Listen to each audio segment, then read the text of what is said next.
નમસ્કાર, મુકેશ જોશી છવ્વી સંદેશમાંથી આજે આવી ગયો છું ડાકોર એક્સપ્રેસ હાઈવે હેલીપેડ ચોકડી અને અહીંયા છે ને ભક્તો પદયાત્રીઓની વ્યવસ્થા કરી દીધી છે અને પદયાત્રીઓ જે બી રણછોડરાયનું દર્શન કરવા માટે જાય છે એમને માટે નાસ્તાની ને પાણીની ને ચા પાણીની બધી વ્યવસ્થા કરી છે.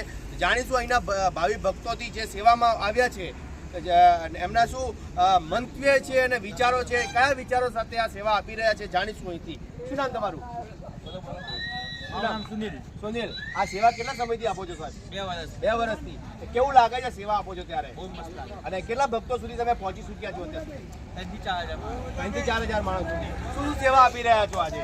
સોડા છે, પાણી બોટલ છે, ચા છે, બટાકા પૌવા છે, નાસ્તો વાસ્તો બધું આપી રહ્યા છો. કેટલા વાગ્યા સુધી સેવા ચાલુ રહેશે તમારી? આખી નાઈટ ચાલુ રહેશે. અને તમારું શું નામ?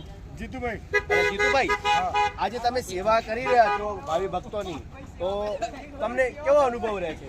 મને મનમાં ભાવના આનંદ થાય છે. આનંદ થાય છે. બિંદાસ, બિંદાસ. ટેન્શન નહીં હોતું. જીતુભાઈ નિસ્વાર્થ ભાવે સેવા કરે છે. આપણે દિલથી ટેન્શન કઈ રાખતું નિસ્વાર્થ નથી. ભાવે સેવા કરે જીતુભાઈ. બરાબર. તો તમે જનાર ભક્તોને કયા નારા સાથે તમે આ સેવા કરો છો? જય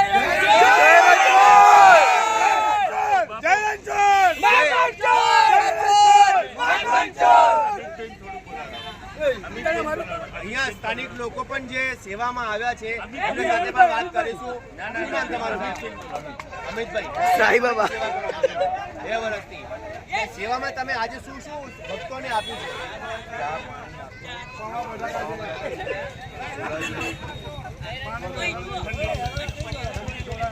આ બધું તમે ભક્તો માટે રાખ્યું છે.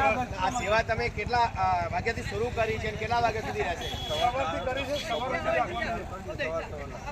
સવાર લાગીને સેવા આપશે. તમામ ભક્તોને સેવા મળશે. ભાગ્યશાળી લોકો હોય છે એ સેવા આપી શકતા હોય છે. જીવનમાં બધું જ કમાવતા હોય છે, નામ શામ, પણ સેવાનો ભાવ અંદર માણસની અંદર ના હોય તો સેવા શું કરી શકે છે? તો અહીંયા તમને એક લોકેશન આપું છું, એ સેવા ક્યાં મળે છે. તો અહીંયા મનીષા ટી પોઈન્ટ લખેલું છે, જ્યાં આગળ તમને સેવા મળશે હેલીપેડ ચોકડીએ. ભક્તો બહુ તૈયારી સાથે સેવા આપી રહ્યા છે તમામને. જિજ્ઞેશભાઈ નામ કરીને અહીંયા વ્યક્તિ છે જે દરેકને સેવા આપી રહ્યા છે. એમના સેવાનો દરેક ભક્તોએ લાભ લેવો અને રણછોડરાય સુધી તમારી જે સેવા દર્શન કરવા માટે જાઓ છો એના માટેની એક નાની સેવા પણ છે, એનો ઉપયોગ પણ પૂરો કરવો જોઈએ. આપણે મેન કાર્યકર્તા છે જિજ્ઞેશભાઈ જ છે, મેન કાર્યકર્તા જેટલા બી જિજ્ઞેશભાઈ અહીંયા છે. જિજ્ઞેશભાઈ અહીંયા નથી, પણ જિજ્ઞેશભાઈને સાથે જે લોકો રહ્યા છે એમના જે મિત્ર સર્કલ છે એ બી તમામ દિલથી સેવા કરી રહ્યા છે રણછોડરાયના ભક્તોની. જય રણછોડ! જય રણછોડ! તમે ક્યાં જઈ રહ્યા છો આજે?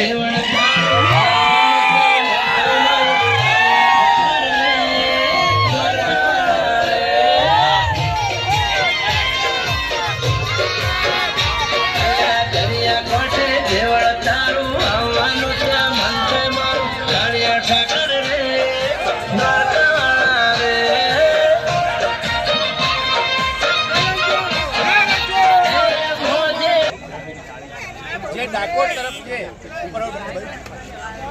તરફ જે લોકો દર્શન કરવા જઈ રહ્યા છે એમનેથી વાત કરીશું કે શું લઈને જઈ રહ્યા છે રણછોડરાય માટે. શું નામ તમારું? મીનાબેન, તમે ક્યાં જઈ રહ્યા છો આજે? ડાકોર. કોના દર્શન કરવા માટે? આ શું છે તમારે? આ મારી ધજા 52 ગજની ધજા છે. 52 ગજની ધજા લઈને રણછોડરાય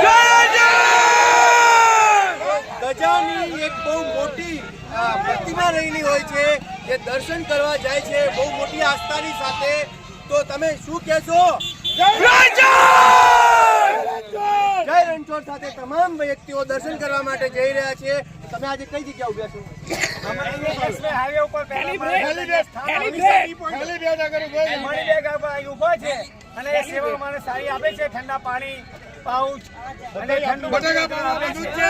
મનીષા ટી પોઈન્ટ નાસ્તો પણ આપે છે, ચા પાણીની વ્યવસ્થા કરેલી છે. એમને ભાવિ ભક્તો માટે બેસવાની સ્થાન પણ આપેલો છે. તો આવનાર દરેક ભક્તોએ અહીંયા વિશ્રામ કરવો, શાંતિથી એમને ચા નાસ્તો પાણી કરવો અને ઠંડુ પાણી પીવાનું અને સફર આગળ ચાલુ રાખવાનો. જય રણછોડ. આપણું મોડું આગળ પહેલું લઈ લે.